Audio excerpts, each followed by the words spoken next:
¿Recuerdan la bomba de abril de 2021? Sí, Vaya, 12 de los clubes más potentes de Europa, ¿eh? Lanzan la Superliga Europea, sí, los 6 grandes ingleses, los 3 españoles de siempre, los 3 italianos, y en 48 horas, ¡boom! se vino abajo. El proyecto implosiona por una reacción popular y política brutal. Pues bien, una sentencia reciente del Tribunal de Justicia de la UE ha reabierto la caja de Pandora. Así es. Hoy vamos a hacer una inmersión a fondo en esta idea recurrente de la Superliga Europea. Vamos a bucear en sus raíces históricas, las motivaciones económicas y de poder que la impulsan, los argumentos a favor, los argumentos en contra, Claro. y sobre todo en la batalla legal que ha llegado hasta, hasta la máxima instancia judicial europea. Tenemos sobre la mesa un buen surtido de fuentes, análisis académicos, documentos legales clave como la propia sentencia del TJUE y la opinión previa del abogado general, artículos de noticias, declaraciones como las de Florentino Pérez y análisis de expertos varios. La misión es clara, yo creo, desenredar esta compleja trama. Queremos conectar los puntos esenciales de todo este material para entender, ¿por qué nace la Superliga? ¿Por qué fracasó de forma tan estrepitosa el intento de 2021? ¿Qué dice realmente la ley europea ahora? ¿Y qué futuro le espera al fútbol continental? A ver qué pasa. Porque esto va mucho más allá de lo deportivo, ¿verdad? Toca la economía de los clubes, la legislación europea, la identidad cultural, incluso tiene derivadas geopolíticas. Buscamos ofrecer una visión nítida y llena de matices. Muy bien, manos a la obra. Empecemos por el principio. Esta idea de una liga de élite europea no es nueva, no. Nuclear recurrente que los clubes de élite han amenazado con usar durante décadas. Ya en los 80, fíjate, Silvio Berlusconi, dueño del AC Milan, propuso algo parecido. Berlusconi. Sí, porque su equipo no siempre se clasificaba para la Copa de Europa y, claro, quería ingresos garantizados. Así de simple. Y en los 90, los clubes ingleses importantes usaron una amenaza similar, ¿no? De ruptura para conseguir un mejor reparto de los derechos televisivos en su liga. Y eso acabó llevando a la creación de la Premier League en 1992. Exacto, Una especie de Superliga nacional, en cierto modo. precisamente, fue un precedente. Y a finales de los 90 llegó otra propuesta, la de Media Partners International, MPI, respaldada por varios grandes. ¿Ah, sí? Fracasó también, pero dejó una lección clave. Los clubes se dieron cuenta del poder que tenían si actuaban juntos. De ahí nació en el 2000 el G14, ese grupo de presión de 14 clubes. Entiendo. O sea que ya entonces vieron que la unión hacía la fuerza, aunque la liga como tal no saliera. Eso preparó el terreno para el G14 y luego la ECA, la Asociación Europea de Clubes, que lo sustituyó en 2008, ¿no? Sí, la ECA. Como un lobby constante para negociar con UEFA. Exacto. La ECA se volvió más grande e inclusiva. Sí, pero la amenaza de una liga separatista siguió siendo una herramienta estratégica. Se usó, por ejemplo, para forzar cambios en el reparto de ingresos de la Champions League, favoreciendo a los clubes más grandes. Claro. Hubo tensiones en 2003 por cambios en el formato de la Champions que reducían partidos. Y la propia introducción del fair play financiero también generó, bastantes fricciones. Queda claro el patrón. La amenaza de la Superliga como palanca recurrente de los grandes para obtener más poder y dinero dentro del sistema UEFA. Vamos, que iban de farol a veces, ¿no? A veces sí, a veces no tanto. Y así llegamos a abril de 2021. El anuncio formal. ¿Qué precipitó el salto esta vez? Porque ahí, Buena pregunta. pues el contexto financiero era crítico, muy crítico, agravado de más por la pandemia. Florentino Pérez, que fue el primer presidente de la Superliga, habló de pérdidas enormes, 400 millones solo para el Real Madrid. Una barbaridad. 400 millones. Argumentaban que necesitaban ingresos más estables y un producto, digamos, más atractivo, con partidos de máximo nivel cada semana, algo que, según ellos, la Champions solo ofrece en sus fases finales. Pero la reacción fue, inmediata y demoledora. Un auténtico tsunami. Con protestas masivas e incluso invasiones de campo como la de Old Trafford, ¿recuerdas? Sí, fue tremendo. Sentían que se traicionaba la tradición, el mérito deportivo, la identidad local. El fútbol es de la gente, decían. El formato cerrado o semicerrado y la elección de clubes fundadores con cierta sorna hacia la inclusión del Tottenham, que no ganaba la liga desde 1961, encendieron la mecha. Hombre, es que eso de la meritocracia de élite con el Tottenham ahí costaba venderlo, la verdad. Desde luego. A eso se sumaron las amenazas de sanciones durísimas de UEFA y FIFA, expulsión de competiciones, veto a jugadores en Eurocopas y Mundiales. Las ligas nacionales, las federaciones, los gobiernos, Macron en Francia, Boris Johnson en Reino Unido, Todos en contra. un frente unido en contra, sí. Incluso hubo dramas internos, ¿no? Como la acusación de traición del presidente de UEFA, Ceferin, a Agnelli, entonces presidente de la Juventus y de la ECA, Sí, eso fue muy sonado. por negociar la Superliga en secreto mientras participaba en las reuniones de la UEFA sobre el futuro de la Champions. Vaya tela. Con esa presión insoportable, el castillo de naipes se derrumbó en 48 horas. Primero los clubes ingleses, luego Atlético, Inter, Milan. Solo Real Madrid, Barcelona y Juventus aguantaron formalmente, aunque el proyecto, claro, quedó congelado. Pero no muerto. Florentino Pérez y la empresa promotora A22 Sports Management siguen insistiendo en que es necesaria. Han mantenido viva la llama, digamos. Incluso el plan original incluía una liga femenina paralela. Efectivamente. Y para entender esa persistencia, hay que volver a sus argumentos centrales. Hablan de una crisis económica estructural en el fútbol de élite, con una polarización creciente entre superricos y el resto. Apuntan a la inflación desmedida en los traspasos, con jugadores como Mbappé valorados en más de 200 millones, como síntoma de un sistema insostenible. Su crítica va también hacia la Champions actual. Dicen que, lejos de solucionar la brecha, la agranda, concentrando ingresos en unos pocos. Cuestionan el reparto de UEFA. Solo un 7% para solidaridad, mientras un 45% depende del mercado televisivo y del rendimiento histórico. Perpetuando las diferencias, claro. Y por supuesto está el deseo de control. Quieren más poder sobre la gestión y los ingresos que generan sus partidos. Critican lo que ven como un monopolio de UEFA y FIFA, a veces con acusaciones de falta de transparencia o, bueno, cosas peores. Se han inspirado en modelos americanos, ¿no? Las propuestas incluyen ideas como un reparto interno de ingresos más equitativo dentro de la propia Superliga o incluso topes salariales. Se filtró un documento que hablaba de limitar el gasto deportivo al 55% de los ingresos, algo parecido a la NFL o NBA. Sí, aunque el sistema de traspasos europeo lo complica todo, claro. No es tan fácil de importar. Ya. Pero frente a esa visión, las críticas son potentísimas. La principal, que la Superliga ataca el corazón del modelo europeo del deporte. ¿Eso es? ¿Qué significa eso exactamente? Suena importante, pero a veces un poco abstracto. Se refiere a la estructura piramidal del fútbol europeo, desde la base, el fútbol modesto, hasta la élite profesional, con competiciones abiertas donde, en teoría, se asciende y desciende por mérito deportivo. La meritocracia. Eso es. Y un principio, al menos teórico, de solidaridad financiera entre los de arriba y los de abajo.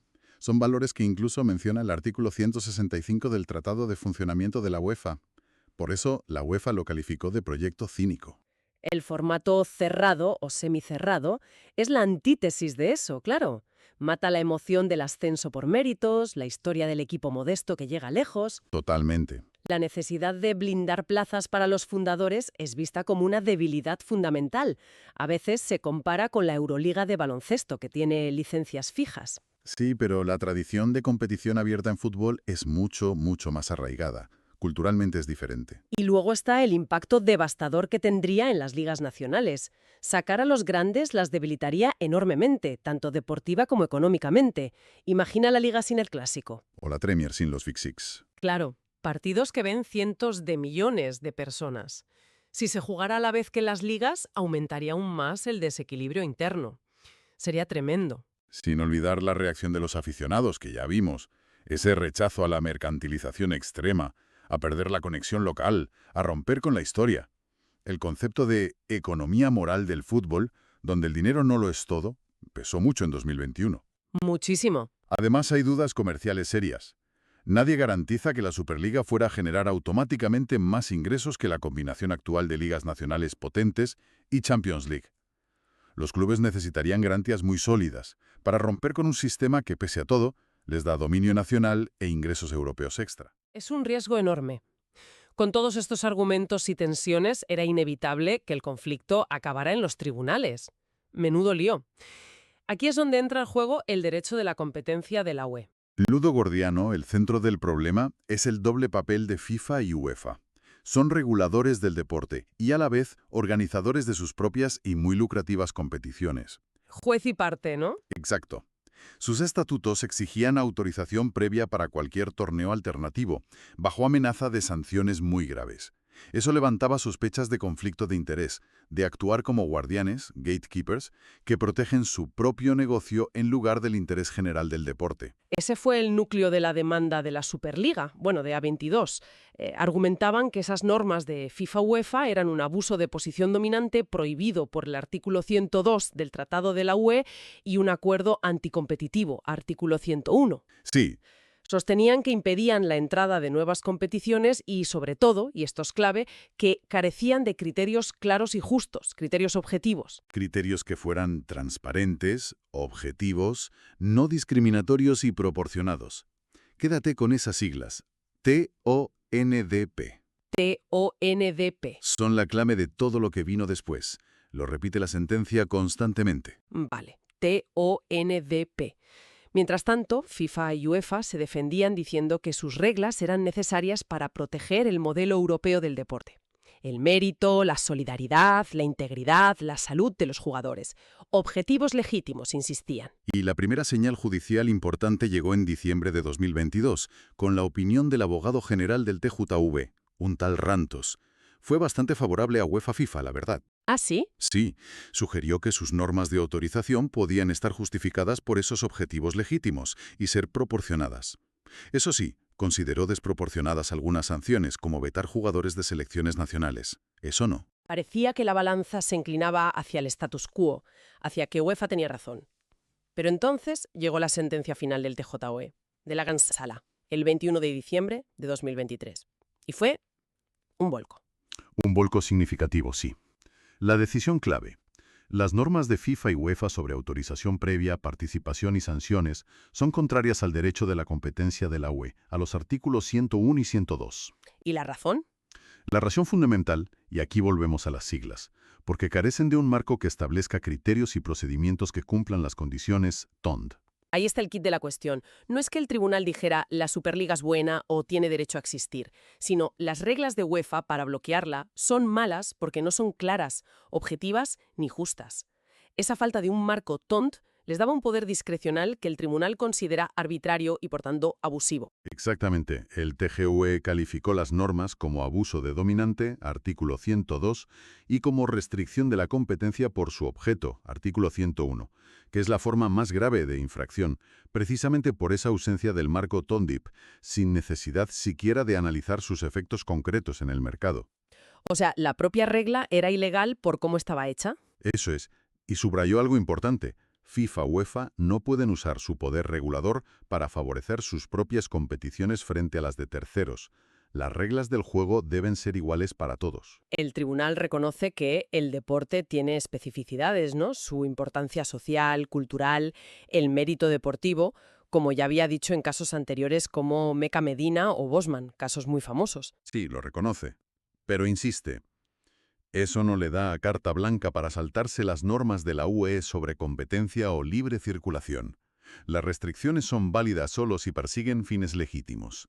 Y si las reglas para aplicarlas son, una vez más, TONDP. Transparentes, objetivas, no discriminatorias y proporcionadas. Incluso fue más allá, cuestionando las normas que otorgan a FIFA-UEFA la propiedad automática de todos los derechos comerciales de cualquier competición bajo su paraguas. Si eso se aplica a torneos de terceros, eso también podría ser problemático. Entonces, ¿qué pasa ahora? ¿Cuál es la consecuencia práctica? La sentencia no legaliza la Superliga de 2021, pero sí declara ilegales las herramientas que usaron UEFA y FIFA para impedirla en ese momento.